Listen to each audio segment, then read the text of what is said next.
19,602 votes to defeat his closest contender, Nasir Gawuna of APC, who polled 890,705 votes. South African President Cyril Ramaphosa has told citizens that their right to protest does not give anyone the right to harass, intimidate, or threaten anyone else. He has also warned against damaging property or harming other people. It comes amid protests organized by the Minority Economic Freedom Fighters Party across the country. Dubbed the national shutdown, they are calling for President Cyril Ramaphosa to resign, accusing him of corruption and mismanaging an energy crisis. South African police have so far arrested 87 people in connection with the protest. The state has also deployed more than 3,000 soldiers to help guard key infrastructure. One person has just been shot near a market near Kibera slum in Kenya's capital, Nairobi, as protests are underway in the city. Report has it that the wounded person has been taken to hospital on a motorcycle. Earlier, Kenya riot police fired tear gas on residents in Nairobi to block them from marching to the city center for planned opposition protests. Opposition leader Raila Odinga called for nationwide protests against President William Ruto and his government over what he called a stolen election at a high cost of living. Reports say there is a heavy police presence in the city and access to roads leading to the president's official residence has been restricted. Meanwhile, Kenya police have arrested opposition leaders for taking part in anti-government protests in the capital, Nairobi. 400 people have died in the flooding caused by Cyclone Freddy in Malawi. Hundreds of evacuation centers have been set up across the country for survivors, with tens of thousands in Malawi left homeless. Reports has it that over 345,000 people has been affected by the heavy rains, floods, and landslides. International aid has started to arrive. The rescue teams are still looking for those stranded by the flood waters.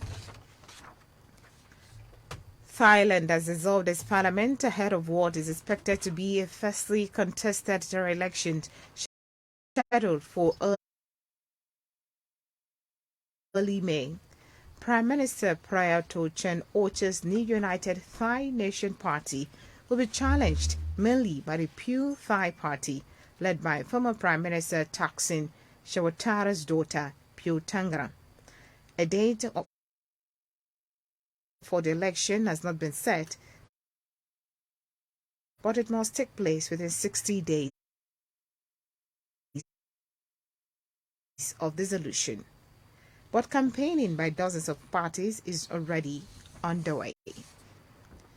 You're on to Global News from Adabar 88.9 FM Akura, transmitting from Ilaramoki. After the break, Super Eagles train ahead of Afghan doubleheader against Guinea-Bissau. Please join us again. The news on Adabar 88.9 FM. Glad to have you back for news updates and live streaming. Visit our website www.adabar889.fm or download Adabar FM app on Google Play Store. You can be part of us in our now to restart bulletin. Israeli Prime Minister Benjamin Netanyahu has announced a softening of his hard right government judicial changes plan. The development follows first-time nationwide protests and misgivings voiced by Western allies. Holding a parliamentary majority, Netanyahu had looked set to ratify the package of reforms by the Knesset April 2 recess. On Monday, Netanyahu and religious nationalist coalition allies said most of its elements will now be shelved until the parliament reconvenes on April 30. critics has accused the DAO of trying to curb the independence of the courts. Saudi Arabia has invited Iranian President Ibrahim Raisi for an official visit. The visit is coming just over a week since the countries agreed to restore diplomatic relations. The invitation is said to have come in a letter from King Salman, but has not yet been confirmed by the Saudis. A senior Iranian official, Mohammed Jamshidi, tweeted about the invitation to visit the Saudi capital Riyadh, saying Mr. Raisi had welcomed it. Jamshid stressed Iran's readiness to expand cooperation. However, Iran has also expressed its willingness to resume or improve relations with other regional Arab rivals, including Jordan and United Arab Emirates. Chinese President Xi Jinping has condemned the killing of Chinese nationals by militants in Central African Republic. President Xi Jinping has called for severe punishment for the perpetrators. The mayor of the central Bambari town told newsmen that 9 lives were lost and 2 wounded as a result of the attack.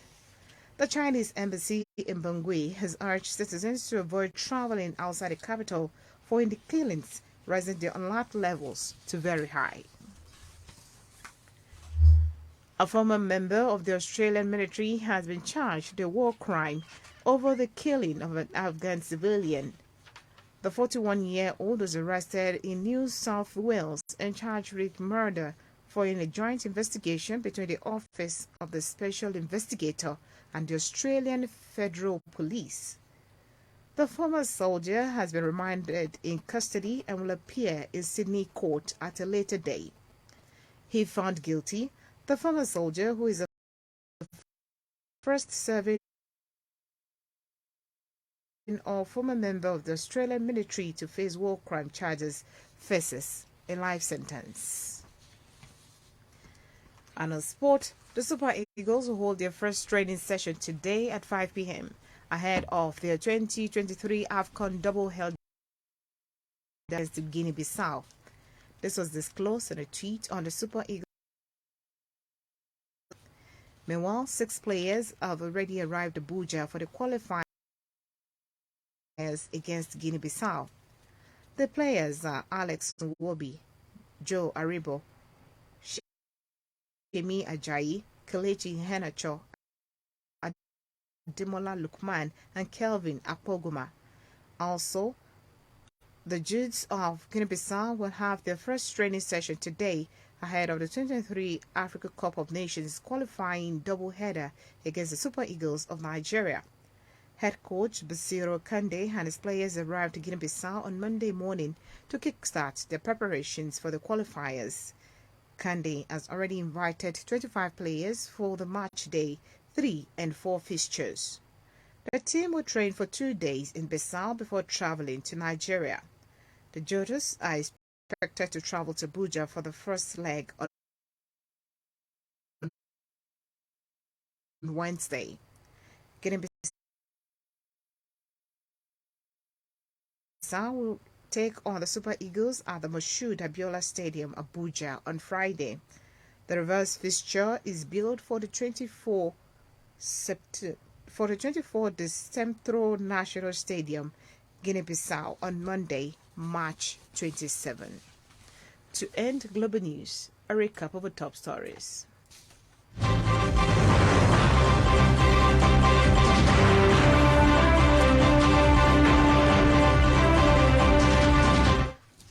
Residents have defied dawn-to-dusk curfew imposed by Kano State government in order to celebrate the victory of governorship candidate of the new Nigeria